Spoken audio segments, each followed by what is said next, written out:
a highly unorthodox meeting is set for round two in just a few hours. The Deputy Attorney General of the United States, Todd Blanche, is going to be meeting with Jeffrey Epstein's convicted former girlfriend, Ghislaine Maxwell, meeting again at the U.S. Attorney's Office in Tallahassee, Florida. That is where Maxwell is serving a 20-year sentence for conspiring, as John just mentioned, with Jeffrey Epstein to sexually abuse young girls.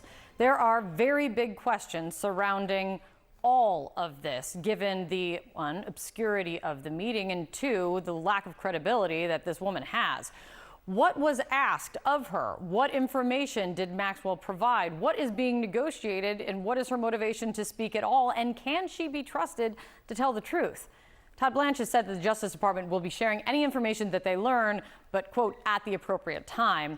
And this all puts into focus, once again, how the White House is struggling, the president is struggling to turn the page on the issue over the Epstein files, as he has called it a hoax, but very clearly he can't shake it, and Congress does not share that viewpoint. Congress has made it clear they don't think it is a hoax. They want to see the files, and they aren't giving up.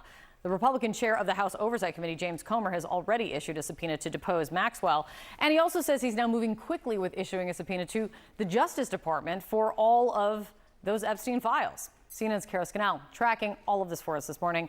What are you learning now, Kara? Hey, good morning, Kate. Those are all great questions, and questions that we are trying to get the answers to. But as you said, this is the second meeting, the second day in a row, where Deputy Attorney General Todd Blanche is meeting with Ghislaine Maxwell. Maxwell is convicted and serving a 20-year sentence for sex trafficking of minors. Prosecutors had proven at a 4-week trial that Maxwell had abused underage girls, recruited them and groomed them for Epstein to also sexually abuse them. So the big questions here is, what are the terms of this meeting? What are the ground rules here? Is Maxwell being offered anything for her testimony? She is trying to appeal her conviction and also this 20-year sentence that she is only a few years into serving. So a lot of questions about what is left to talk about today. We did see yesterday that the lawyers met for the full day. They arrived at 9 a.m. They left at 4 p.m. David Oscar Marcus, Maxwell's attorney, told CNN afterwards, he said that Ghislaine honestly answered every question that Mr. Blanche asked, and she will continue to do so. We are grateful that the government is trying to uncover the truth.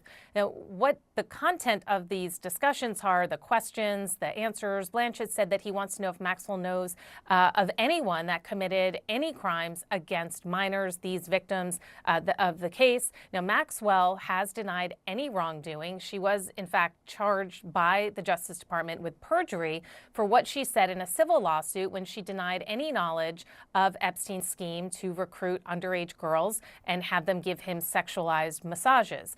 She has always maintained her innocence, so it is unclear what the scope of this testimony is, why it requires 2 days, and what she is saying, though we did see the video of her returning to prison yesterday where she was carrying a box in her hands. It's unclear what is in that box. Could be items that she brought to the meeting, or maybe it's information they want her to review, but she will be back in this meeting today, and we'll look to see how soon it is afterwards that Todd Blanche might update the public on what transpired in this meeting, what the Justice Department learned. Is it going to be enough to kind of quell the growing storm around this, the storm that won't go away, and if Maxwell's attorney provides any update today. Kate? Yeah. Kara Scannell, thank you so much. John? All right, with us now, CNN political commentator Alyssa Farah-Griffin and CNN senior legal analyst Ellie Holding. And I have to say, Ellie, that Kara just raised, a number of really important points here as we head into this extraordinary day 2 of meetings between Todd Blanche and Ghislaine Maxwell. What are the terms? What are the ground rules? What's in the box that Maxwell is carrying? And how will we ever find out? Okay, what is happening here resembles superficially the very ordinary cooperation process that I went through countless times as a prosecutor. You have a criminal defendant, that person's interested in cooperating, you spend days upon days with them, and you download everything they have. It looks like that's what's happening here, but let's be clear, it's not. This is not going to result in Ghislaine Maxwell becoming a full cooperating witness for the United States of America. This is not realistically, given her credibility problems, given her past, going to result in DOJ in signing her up as a cooperator, giving her a sentencing break, indicting new people based on her, calling her as a witness at trial. And so the question then becomes, and I think these are what Kara's questions go to, what is the end game? What are they trying to do? It looks to me like they're trying to check a box. They're trying to appease the critics, be able to say, look, we sat down with her, we got information, we dug in, we tried to find the truth. And hopefully that'll appease people. I don't know if it'll work, but I think that's the end game. And how will we find, I mean, I think, look, we're going to hear only, I think, what Maxwell is telling Blanche via Blanche and maybe Maxwell's attorneys, and all of their interests may be aligned. I mean, how will we ever see real data on this? Exactly. You would never have somebody audio recording this type of scenario or video recording this type of scenario. We don't know, but I would assume that holds true here. Ordinarily, and it seems like what's happening here is you will have a prosecutor, Todd Blanche, in this case, very unusual, by the way, that it's the deputy AG, asking questions, and one or more FBI agents taking notes. They will then, the FBI agents will produce what's called a 302, which is a written summary. But you're right. Who controls the questioning, and then who controls what we see of this? The answer is DOJ, Todd Blanche, and the FBI. Alyssa, you know, to quote the famous political film Mean Girls, the president keeps trying to make hoax happen when it comes to the Epstein case. He calls it a Democratic hoax and whatnot. But I want you to listen to House Speaker Mike Johnson, what he just said about all of this. We want full transparency. We want everybody who was involved in any way with the Epstein evils, let's call it what it was, to be brought to justice as quickly as possible. We want the full weight of the law on their heads. This is not a hoax, in other words. Oh, it's not a hoax. Of course not. Of course not. So what does that tell you about the messaging the president has been trying to deliver? As again, we're standing by to see the president depart for Scotland, where I imagine Epstein may come up on his way out. Yeah, the president can't make hoax or fetch happen at this point. But listen, Mike Johnson and Donald Trump are virtually always aligned. But in this moment, keep in mind, we're a year and 4 months out from the midterms. Mike Johnson's members are going home to their districts for this August recess. And many of them are going to hear from very angry constituents over the flip-flop and reversal on the Epstein files. Many voters turned out. One of the reasons they did is they wanted to get to the bottom of this.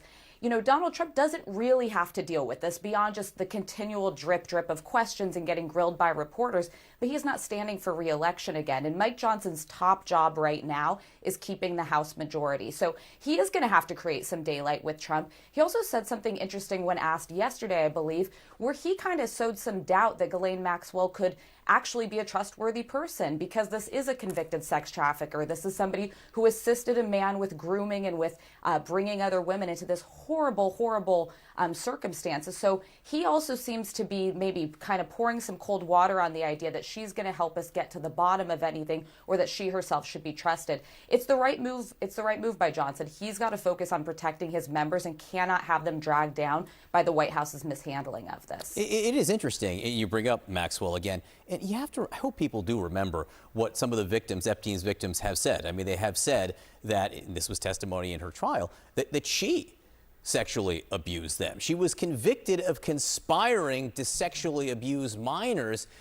And how much of a risk, Alyssa, is there that in these meetings where the Justice Department, you know, seems to be praising the idea of the meetings, Maxwell's lawyers are praising the Justice Department, how much political risk is there of trying to seem too cozy? I honestly think it's a complete misreading of the room. If you want justice for Jeffrey Epstein, if you are outraged over the behavior he engaged in, you should be equally outraged over Ghislaine Maxwell's behavior. I mean, there's a special place in hell for women who would help men abuse younger women. That's just, I think that's a universal take of people who want to get to the bottom of this Epstein saga. So there, I think, is a real fear. Is she going to get some kind of a deal? Is she incentivized that she should cooperate with what the Justice Department or the White House wants to hear her say, because she might get a more lenient sentence or ultimately a pardon at the end of Trump's term? Those are things that his base does not want. They see her as big of a monster as Jeffrey Epstein. So I think they have to navigate this really carefully. I think the first thought is, okay, we might get some answers from her, but we're skeptical because she's untrustworthy. If she helps us nail some people who are involved in this, fine. But if it seems like this is actually kind of to whitewash her own wrongdoing and criminality, I think that that's going to really backfire on the White House. Ellie, a whole bunch of reporting on the so-called birthday book. The Wall Street Journal is the one who originally reported that Donald Trump had written this note in the book and then signed his name and done a doodle. He denied that, suing the Wall Street Journal. The New York Times says his name is on a list of contributors to the book. Again, having your name in the book or even in the Jeffrey Epstein files doesn't indicate wrongdoing. However, the presence of a book, if there is in fact this birthday book and it's subpoenaed by Congress. Ro Khanna says he wants to see it right now. How does the presence of a book, if it's proven, affect Donald Trump's lawsuit against the Wall Street Journal? Well, the existence of that book would kill Donald Trump's lawsuit against the Wall Street Journal. What he has to show in order to prove they defamed him is that A, their reporting is false, and B, that they knew it was false. So if it exists, it's sounding more and more like it does. That's going to really undermine, probably end his defamation case. If I can, real quick, Alyssa and Speaker Johnson both made very good points. The reasons Ghislaine Maxwell is not going to solve anything for anyone. One, she has no credibility. Remember who she is. People are treating her now like she's a savior. She's a convicted sex trafficker who has done nothing but refused to talk, and when she has talked, lied. And anyone who's holding out hope that she's going to come in and bring justice for these victims, think again.